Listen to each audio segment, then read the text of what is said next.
Bonsoir parents. Bonsoir. De la Maison des Jeunes, coordonnatrice. Oui. On est ici pour parler et pour visiter la nouvelle cuisine et pour parler des projets que tu as mis en œuvre, toi et ton équipe. Oui. Alors, parle-nous du projet cuisine. Du projet cuisine. Le projet cuisine, il y a une longue histoire en arrière du projet cuisine. On fait des activités culinaires avec les jeunes beaucoup. C'est sûr aussi que la Maison des Jeunes, c'est un milieu de vie, hein? Fait que c'est comme une maison, puis qu'est-ce qu'il y a de plus rassembleur qu'une cuisine, hein? Puis à l'époque, je sais plus combien d'années, mais ça fait quand même plusieurs années qu'on est parti bien modestement en se disant, on pourrait-tu offrir un fruit ou un légume aux jeunes par semaine? On le met en vedette, on leur donne une pomme, une orange. Parce qu'on observait que des fois les gens ne mangeaient pas toujours bien, des fois parce qu'il n'y avait pas de lunch non plus. Fait qu'on se disait, au moins on offre quelque chose, puis on a une mission de prévention aussi, fait que les saines habitudes de vie, tout ça. Puis de fil en aiguille, on s'est mis à cuisiner avec eux, on s'est ambitionné, on allait voir sur Pinterest des recettes, on l'essaye, les jeunes proposaient des choses aussi. Puis c'est devenu quand même, tu sais, ça a pris de l'ampleur.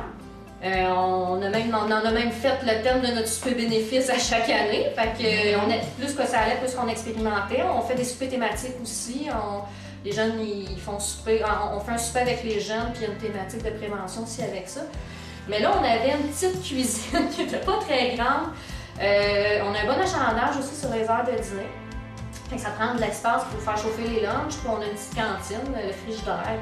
À un moment donné, ça devenait difficile de faire participer les jeunes à la cuisine ou Puis là, on se disait toujours avec modestie, on peut-tu réaménager l'espace pour que ça soit plus fonctionnel? Puis là, à un moment donné, on s'est dit, une idée de fou, on va agrandir, voir. Mais ça se fait-tu? Nous autres, on fait une équipe d'animateurs, on n'est pas architectes, on ne travaille pas là-dedans. Fait qu'on est allé voir des gens qui connaissaient ça, on est allé voir la ville de Valcourt aussi pour voir ce qu'ils en pensaient. Puis finalement, c'était possible de le faire. On a travaillé quand même 2 ans pour aller chercher le financement auprès de projets comme le FDT avec la MRC. La ville aussi a contribué, la ville de Valcourt a contribué, la Fondation Cooptel, Fondation Germain-Moirdier, Cooptel, la Caisse, puis d'autres organismes comme le comité en estrien des saines habitudes de vie. Donc, on est allé chercher plein de montants comme ça, puis finalement, ça a pu se réaliser. Fait que, l'année passée, on a concrétisé cette belle cuisine-là. Puis là, on était prêt comme à pas mal l'utiliser, puis là, paf, la pandémie est arrivée. Fait qu'on était supposé d'inaugurer la semaine qu'on est tombé en confinement. Ouais, mais non, un beau projet sur 2 ans. Puis là, c'est ça, là, on est revenu en activité présentielle. Fait que là, on se réapproprie les locaux, puis la cuisine, puis on est vraiment contents. Fait que on a hâte de pouvoir l'utiliser à son plein potentiel, puis recommencer à faire de la cuisine.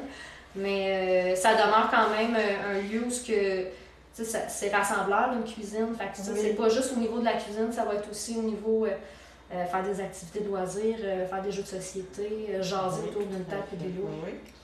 Fait que voilà. Puis il y a une chance qu'on l'a parce que ça nous permet d'avoir plus d'espace aussi pour accueillir les jeunes en respectant la distanciation. Fait que ça donne bien. Ben, t'estimes qu'il y en a combien ici là, qui peuvent remplir l'espace? En fait, on en a 4 ici assis à la table de cuisine. Puis on peut en mettre 2 là. Puis on prend les tabourets, puis on les met de l'autre côté pour en accueillir 2 autres. Fait qu'on a quand même 8 jeunes qui peuvent dîner ici. Là, plus les autres locaux aussi qu'on a aménagés dans la maison. Là.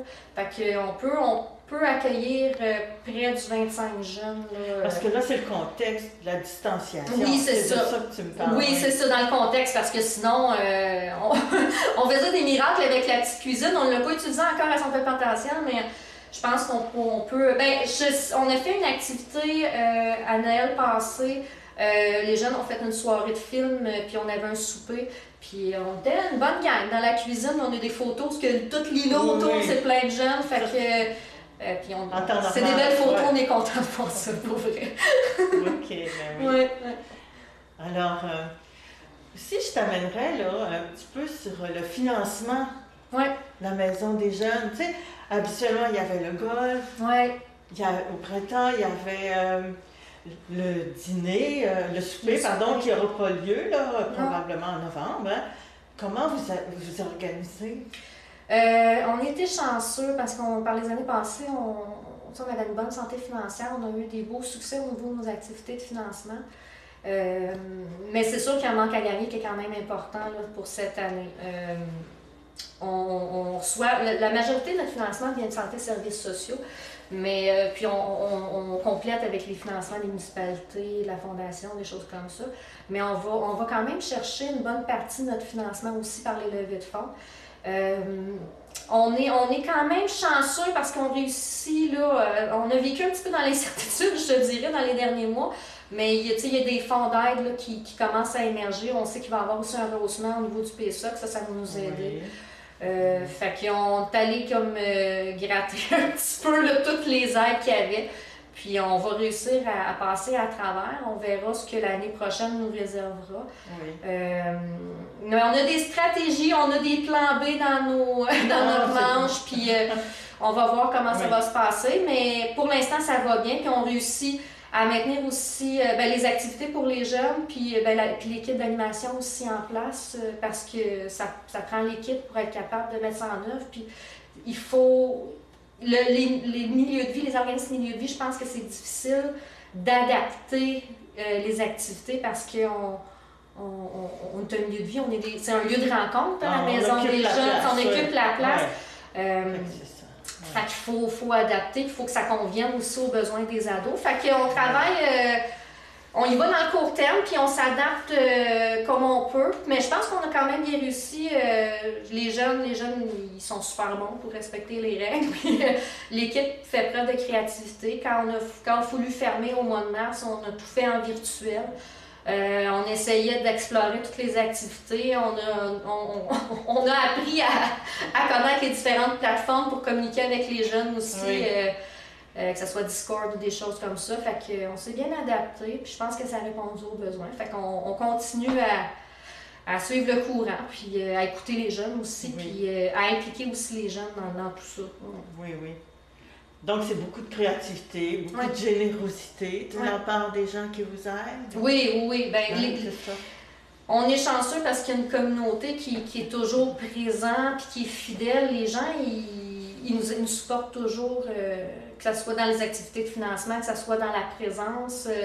Quand on a une idée, on approche les gens, puis souvent, que ce soit les organismes, les associations, la ville, le CA qui est là, qui nous supporte aussi beaucoup. Fait que non, je pense qu'on fait une belle collaboration, la Maison des jeunes et la communauté. On s'implique beaucoup dans la communauté, puis la communauté, elle nous le rend bien aussi. Fait que, vous avez eu une activité cet été, Déconfine-toi.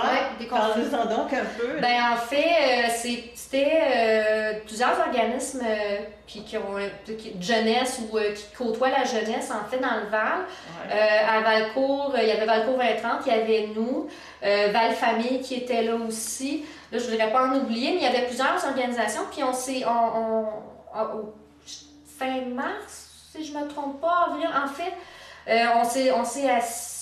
y avait du financement pour les jeunes, puis là on était contents parce que les jeunes, c'était pas facile, on leur a demandé de pas finir, ils n'ont pas fini leur année scolaire, ou ils l'ont fini en virtuel, le beau temps arrivait, ils ont été bons, mais là qu'est-ce qu'on pourrait faire avec eux? Fait qu'on s'est assis pour identifier des besoins, pour voir aussi qu'est-ce qui serait possible de faire dans le contexte, aussi pour faire des activités qui faisaient du sens dans le contexte. Puis dans le fond, ce qu'on a voulu faire, c'est offrir plusieurs activités qui conviendraient à plusieurs jeunes. Puis ce qu'on voulait faire aussi, c'était comme un journal de tout ça, vidéo. Fait que dans le fond, avec une trame sonore aussi, il y a des gens qui ont participé à un atelier musical aussi pour faire la musique, la trame sonore de cette vidéo-là. Mais dans le fond, pour présenter un peu l'été du déconfinement des jeunes. Fait que, puis on voulait impliquer le plus possible les jeunes dans la démarche. Fait que c'est Guillaume, justement, qui a fait le montage vidéo.